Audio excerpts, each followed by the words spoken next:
Welcome to the Thrive Today podcast. I'm Natalie Bourne, the media host for Thrive Today and the founder of Innovation Meets Leadership. We are a platform for women who lead and believe, and today we are sitting down with the founder of Thrive Today and the founder of Victory Church in Norcross, Georgia, Colleen Rouse. Hello there. Hi, so good to see you again. Good to be back. Well, hey, so today we are talking about one of your brand new articles, and I love this topic. We both love this topic. Yes, it's a good topic for us. It's all about marketing. And when I think about this article, I think about how marketing has been around since the dawn of time. I mean, it really has. It goes way back. But, you know, over the last maybe 50 or plus years, Philip Cotter really coined himself as the father of marketing and really brought it back in a big way. We see this in how bacon got into all of our breakfast tables and other items like that, all through marketing. So marketing's had a huge impact on our life. It has. And I have a love-hate relationship with marketing because, I appreciate the value that marketing has in getting messages out and letting people know about great things that are available, great services. So that part I love. It's some of the tactics. It's some of the Madison Avenue magic that I have a problem with. Yeah.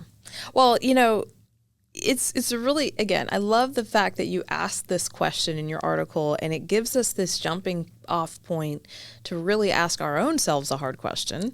And you ask it through the lens of Jesus. You asked, would Jesus have an Instagram? Which I thought was a really interesting question. I tend to personally vote no on that, but I would love to know, where did you stand as you were thinking about and grappling with that question? It's a very powerful one. So I don't think Jesus would have had an Instagram account, but not for the reasons that you might think. Now, granted, he was a man of humility, and it says that he made himself of no reputation. Yeah. But I think that the reason Jesus wouldn't have an Instagram account was much more practical. I mean, let's recall, he had a contract on his head. Yeah. The Pharisees were out to get him. And so maybe he would have had a Twitter account, but anything that would have conveyed his image, I don't think would have worked, because he had a short amount of time, and he needed to operate in a stealth mode in order to carry out the will of his Father.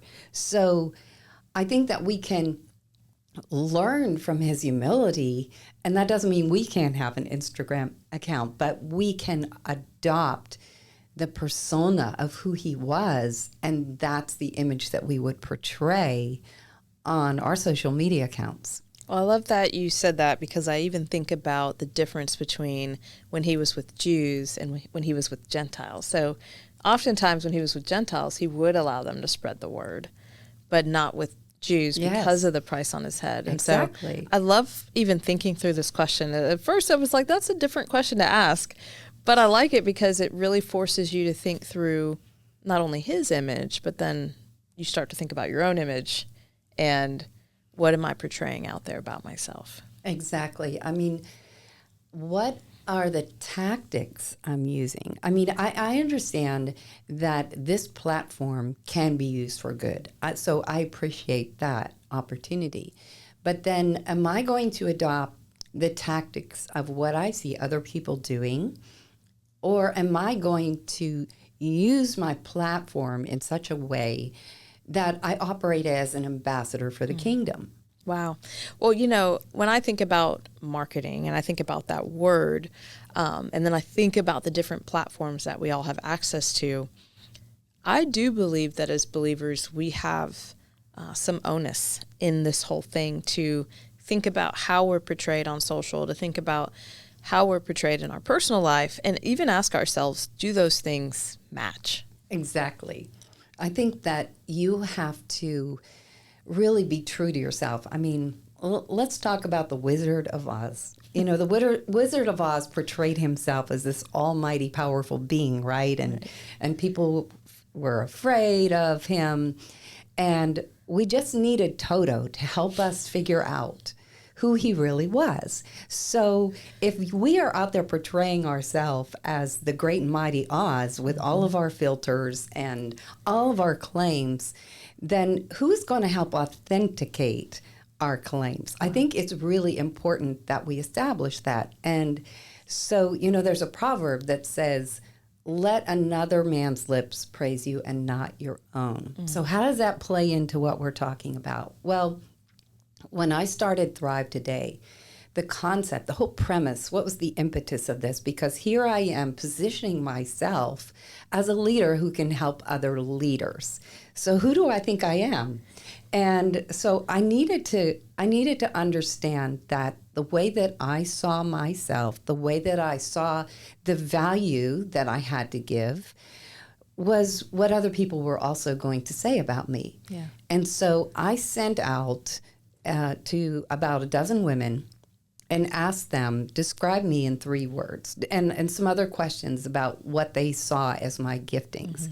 Because it was important to me, before I claimed to be anything, that they were in agreement with that. Wow. And fortunately, when all of the answers came back in, there was a pattern.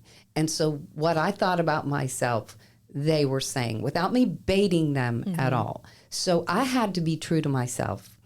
And therefore, then I had the courage, the confidence, and I felt like I was being authentic because it wasn't just me making the claims. Other people were saying this as well.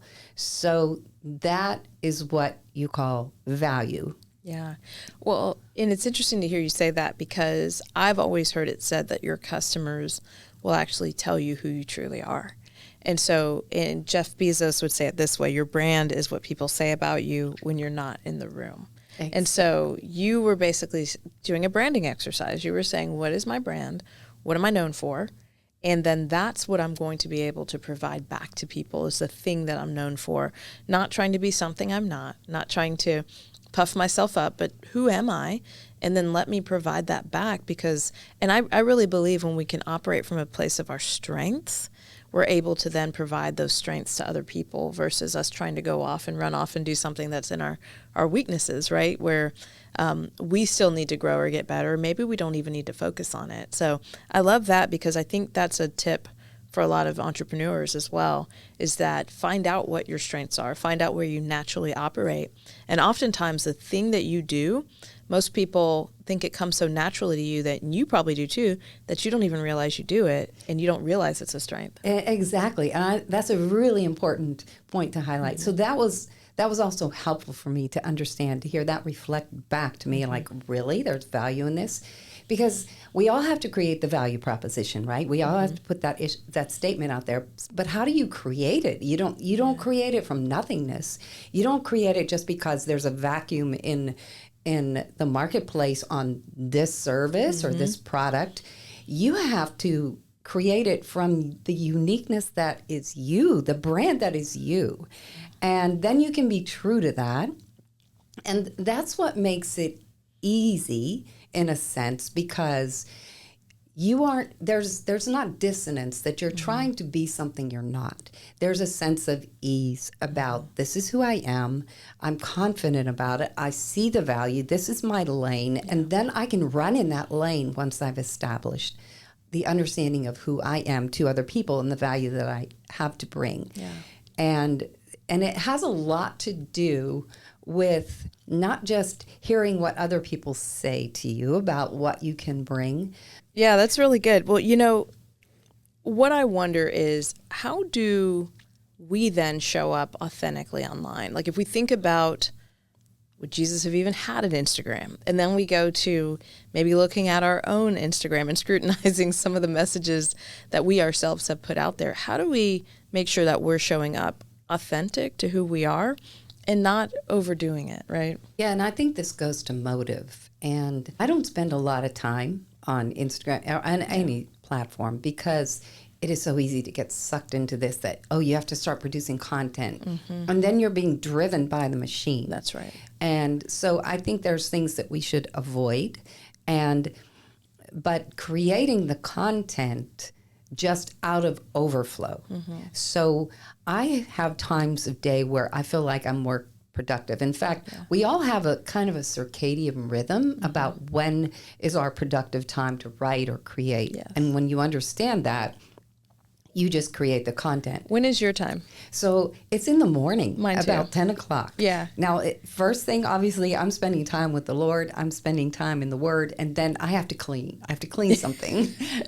And then I sit down about 10 o'clock, and that's my time to write. Yeah.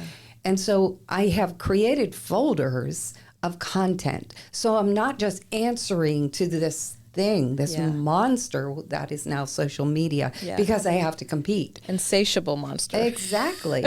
And so this is, again, when the motive, going back to motive, when you are doing it out of wanting to add value, out of revelation and insight, that makes you unique, that makes you stand out, it makes you valuable, and that's how you gain your followers.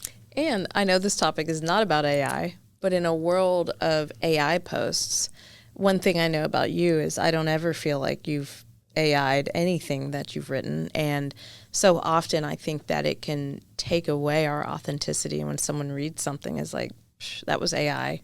Took them 5 seconds to write it. They threw some keywords into the, machine, and out popped this post, and you can always tell the AI post. And so I like operating from a place of overflow, because when you do open your mouth to speak, now you have something to say.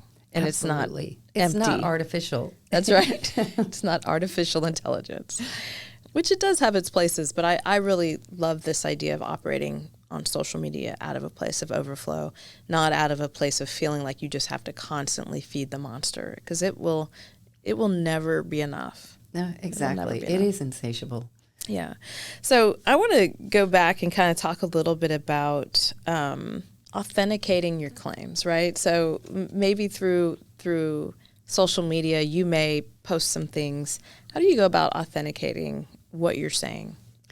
So it's interesting to me that, I don't know if you've noticed the plethora of coaches. Oh, yeah. That are, like, everybody's Constant. a coach. Everyone. And high value, high dollar. Yep. And I mean, that troubles me, because at the end of the day, they're not going to get necessarily the value they're paying for. That's right. And so it could have a negative effect on all of us, in that people are, jaded, and they just, why bother? Yeah. So I think going back to understanding your uniqueness and staying in your lane, what is unique about your perspective as you're going to put content out there, as you're going to create services. And so we're particularly talking about services versus products, which I'm seeing a lot more people wanting to create experiences and services. Right. And there's something interesting, and you quoted Jeff Bezos a little bit ago about, it's what people say about you when you're not in the room. It's not about the great filters that you use and how you present yourself, right, but what is your reputation? What are people saying about you? And so I think we have to be mindful of what are the experiences we're creating, and down to the one-on-one. Yes. Because otherwise, it's not something you're turning on and turning off. So, for example, I try to be mindful. How am I treating the person that's ringing up my groceries? Because right, they're just as valuable as anybody that I'm trying to serve, right, or sell to. And so our experiences, our reputation, rather, is built not on the filters, not on the content that we ripped from AI, right? It's built on the experiences that we give other people. So we're not just creating content, we're creating experiences. And those are the things that build our reputation. Our brand is built on the way we treat people. Yeah. And if you doubt that, I mean, think about this. When we want to go out to dinner, we're going to go to Open Table, we're going to read reviews. Absolutely. And so what are people talking about? They're not talking about the products that are being served. They're talking about the experiences. And isn't that scary? It just takes one rude waiter to just kind of get you 2 stars. That's right. So being mindful of the experiences that we create for other people, that at the end of the day, how you're showing up for others, that's what your brand is built upon. Wow, that's so good. Well, I think a lot about something we talk about all the time in our firm is the experience economy. And I love this slide we show, which is like coffee beans, right? That's a commodity. It's just coffee beans. But then when you grind those up and package them, they're a good. And then when you pour it out at a cafe, it's now a service. But think about this, like when you drive through the Starbucks line and it's the first hint of fall, right? And you're ready to get your pumpkin spice latte. Like now you have an experience. Like Exactly. And what's interesting, and we always ask, well, why does Starbucks get to charge $6 for a cup of coffee, right? It's because they've created an experience around that. And studies show that you can actually charge a price premium of up to 16% higher when you've created an experience. And so we know that this experience economy exists. That's why you have the Ritz-Carltons of the world. That's why you have these beautiful places where you know you're going to go and have this consistent, meaningful, and incredible experience. And that's the beauty of the experience economy. So I love what you're leaning into here, because if we apply that then to our own brand, to our own life, every day we're creating either a positive or a negative experience from somebody. And going back to what, you talked about earlier of asking, what is it like to be around me? What is it like to be on the other side of me? What is the experience that I provide? And then operating from that place of understanding what you bring to the table uniquely. And that is so important. In fact, if you look at Apple, they didn't sell the product, they sold the experience. That's right. And they have continued to be a forerunner in the marketplace with creating curiosity around the new products that are coming out, because it's all related to the experience. But speaking of experience, they took it to another level. And that their customer integration, what they glean from their customers, they're constantly having those lines of communication open. So that's how they formulate their products. They're very much in touch, like they have their finger on the pulse. Yes. They know who they're serving, and they continue to ask questions. And so this is how you evolve. This is how you improve. I mean, it's common knowledge for us to go into the grocery store, see the same product, and a sticker slapped on it that says new and improved. And we're going to pick it up because they say that. But how do they know how to improve it? Yes. This is the thing that we have to be mindful of. And this is really important. And I want to just say this again to the Thrive Tribe, because we're always asking questions, especially on our Mighty Networks platform. We pose questions. We want your input, because this is something we're building to serve you. So if we don't serve you well, then we have not succeeded. Right. And so that keeping those lines of communication and finding ways to connect, not just with your audience, with your clients, with understanding who your avatar is, and really personalizing what you're doing to your avatar is really going to be beneficial, because they're going to help you create something that has long-term viability. Yeah, that's right. This has been so good. I loved this topic, especially I feel like you took it from such a different and fresh angle. So this was really cool. Definitely check out the article in our Thrive Today journal to learn a little bit more about this topic. But this was a really great conversation. Thank you. Always a blast being with you. Well, to our ladies out there, hey, what are you waiting for? Let's get into community together. Head over to ThriveToday.com to learn more.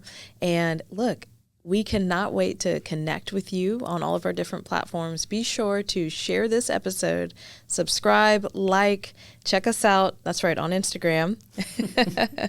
And jump into community with us. We cannot wait to see you next time. Don't forget to thrive.